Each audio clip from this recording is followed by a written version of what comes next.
All right, everyone, welcome back. So, the Washington Capitals. We've been talking about Pacific Division teams for so much this past week and this past month altogether. But no, we're going to stretch out to the Metro a little bit and take a look at some of those teams. Starting off with the Capitals. So, I have some questions about Washington.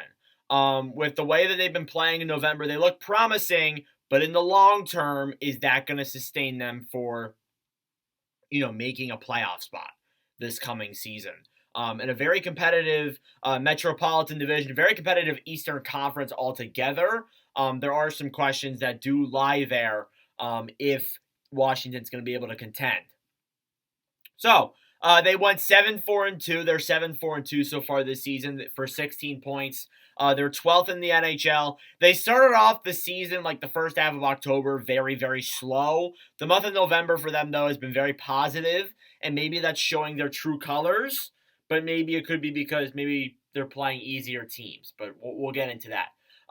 They are 6-2-2 in their last 10, so it's been a very good stretch for them. They have scored 32 goals, but they've allowed 37. I thought that was weird that a team that has been that decent has let in more goals than they have scored, which I thought was very interesting. So definitely that is something I'm going to keep in mind as we go through this video. And as well as that too, they are 3-1-1 in the month of November.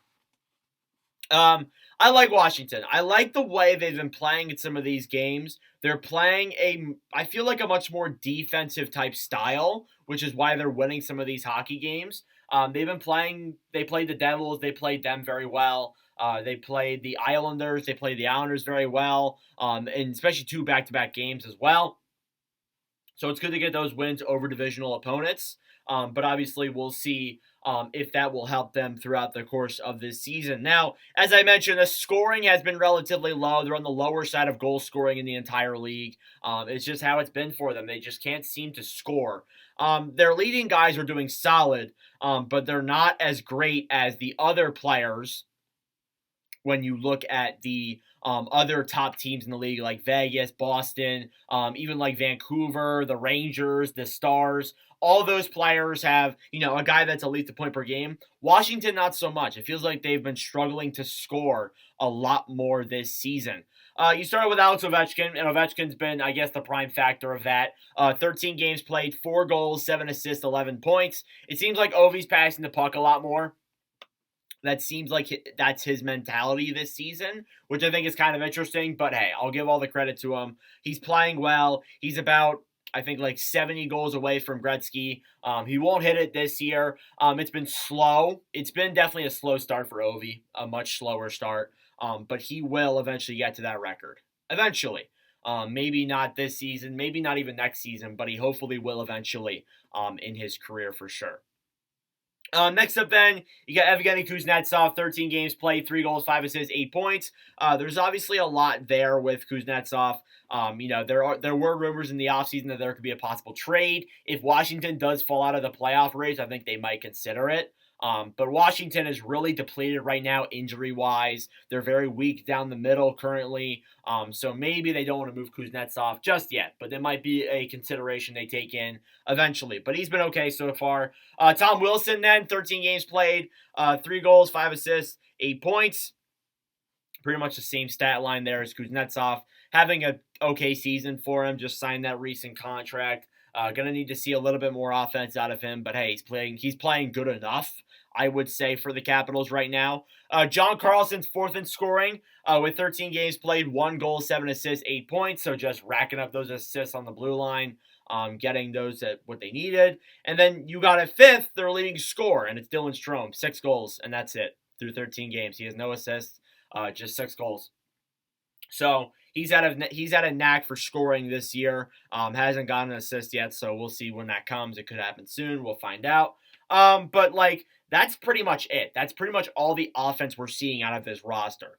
Besides that, there isn't a whole lot. There have been a lot of players that are either A, injured, or B, are really struggling right now. You got Connor McMichael, and McMichael is one of the positive guys that didn't make the cut. 6 points in 6 games played. I'd say that's solid for him. Or six, I think it's 6 points in 12 games played. I don't know why I put six. 6 points in 12 games played for him. I'd say for a rookie like him, that's not bad. Well, he's not a rookie, but for a younger player like him, that's not too bad. You want secondary scoring. You're getting that at this rate of the season. But there have been some players that have really struggled. Milano, 4 points in 12 games. It hasn't been there, and it wasn't there last year either. It just seems like he's struggled this year scoring for Washington. So that's definitely a big factor that I play in there. Rasmus Sandin, 3 points in 13 games played. Understandably so, he's a defenseman, but he's not the guy that he was when he came to Washington following the trade deadline this season. He's not that player right now. It just doesn't seem like that. And maybe that'll change. Granted, anything can happen. The Capitals could go on a really big hot streak, and they already are. They're already playing really well. But the offense, it just needs to get better. And then TJ Oshie, a staggering 1 point in 13 games played. Yeah, 1 point in 13 games. It has not been good for Oshie whatsoever. And it makes me kind of wonder because, yeah, we expected Oshie to kind of fall off at some point and regress, but is he 100% when you look at this? Like, is he actually 100%? Because, this is concerning for me. This is pretty concerning numbers from a guy like Oshie. Even though, like, I know he was going to regress at some point, he's not the player he used to be, but this is still concerning for me relatively. So I am keeping that in mind for sure. But yeah, the offense just hasn't been that good. It hasn't been great. Goaltending and defense, it's been better, but still, there are a few concerns that I do have with this roster. Darcy Kemper, 3-3-2, 3.07 goals against average and a .892 save percentage. He's played better recently, but I don't really know what it was that first few games of the year. He just struggled badly. But with a lot of that playing in there and a few injuries, Hunter Shepard has gotten the call for the Capitals. 2-0, 2.50 goals against average and a .915 save percentage. He's playing well. Apart from his first NHL game where it was like a 6-goal outing, he did play against the Islanders, I believe, and he only let in 1 goal. So he's playing pretty well right now for Washington. And the hope is he will become a really solid goalie, even though he's really old in age. Or he's not like old in age, but he's much older than other goalies when they've started out at his point. So definitely Shepard, I give a lot of credit there too. Now, I will say this about Washington's offense. There are a lot of injuries they're dealing with. They're missing a few key guys. Nicholas Backstrom, the biggest one. He's on LTIR. I honestly don't think we'll see him again. I said that last season, and I was wrong.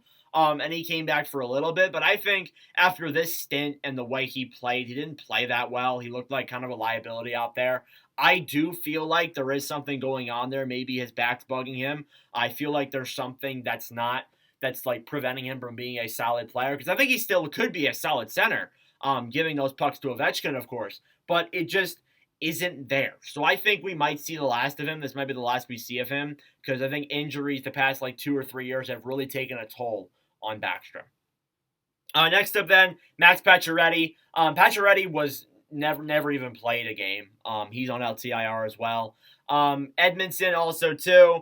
He's on LTIR. Those were the 2 biggest acquisitions for them this offseason, and they lost them. So now arguably they have pretty much the same roster from last year playing right now. That's basically what is happening for Washington. Pacioretty was signed and expected to be a really solid scorer, help out in the scoring offensively, but he's just dealing with that injury bug that he dealt with in Carolina.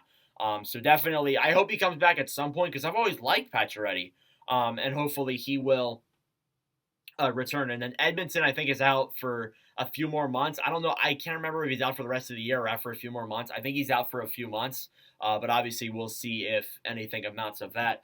Injury reserve guys, these guys aren't as a big of an issue, but they still are injured. Anthony Mantha's out, Trevor Van Riemsdyk's out, and Martin Fehervari's out. So definitely, that plays a role. But if I'm Washington, I might give some of the young guys a shot. Maybe call them up, see what they can do. I know they've given guys like Protas a shot. Like Michael seemed like he's earned a roster spot in the NHL. There are a few guys that are playing up for Washington right now. But maybe you call up some of the guys from Hershey, because Hershey's been a very consistent AHL team for a very long time. Are all those guys NHL level players? No. Maybe they're just well coached and they fit really well together. But, it just doesn't seem like that right now Like with Washington, they need offense, and maybe you call up some of the guys who are doing well in Hershey. Who knows? Then you look at their upcoming schedule. I know I've been pretty negative throughout a lot of this video, but I feel like there are a few holes in this team that don't make me think they're contenders. Being brutally honest, they've played well during this stretch, but I don't think they're contenders. Upcoming schedule, anyways. They play Vegas their next game, so a 2018 Finals rematch. That's tomorrow at time recording this video. So we'll see if they can win that big game there. Then they play Columbus. Their schedule gets a lot easier. They play Columbus, very easy team that they should win that. Buffalo they can beat. Edmonton definitely beatable. They go on their California road trip. They play San Jose, Anaheim, Los Angeles. I would argue that those games are winnable, but a lot of those games, a lot of the time, they can be games where it's like a trap game, where like you're playing out in California, 10:30 p.m. start time for the East Coast guys. It messes up those East Coast teams like sleep schedules and all that. So definitely that plays a factor. But we'll find out if anything amounts to that. But regardless, going back to the final question, or the Capitals contenders. I'm gonna say, they can make the playoffs if Columbus keeps struggling, the Islanders keep struggling, the Flyers keep struggling. If teams like that keep playing bad, they have a chance. But realistically, I honestly don't think so. Because you look at that division, you got Carolina, they should make the playoffs. You got the Rangers, they're playing really well. The Penguins had a really good streak.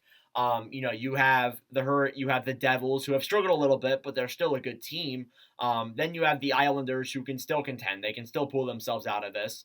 It's going to be really difficult for them. And then that's not even including the Atlantic division. Like, what Atlantic teams are going to push for a wild card spot? Because honestly, realistically, I think 5 Atlantic teams can make the playoffs. I think only 3 Metro teams could right now. So obviously that is a factor I play into it, but unfortunately, I just can't see them being a cup team. This team just, to me, feels like it's not the same Capitals team we remember it as. And that's unfortunate. But I think until Ovi breaks the record, they're going to be in this scenario. So we might be in this area for a while. But regardless, let me know your thoughts down below. Thank you all for watching. If you enjoyed, make sure to leave a like, hit that subscribe button down below. I really appreciate it. But anyways, thank you all very much for watching, and I'll see you guys in the next video. Adios.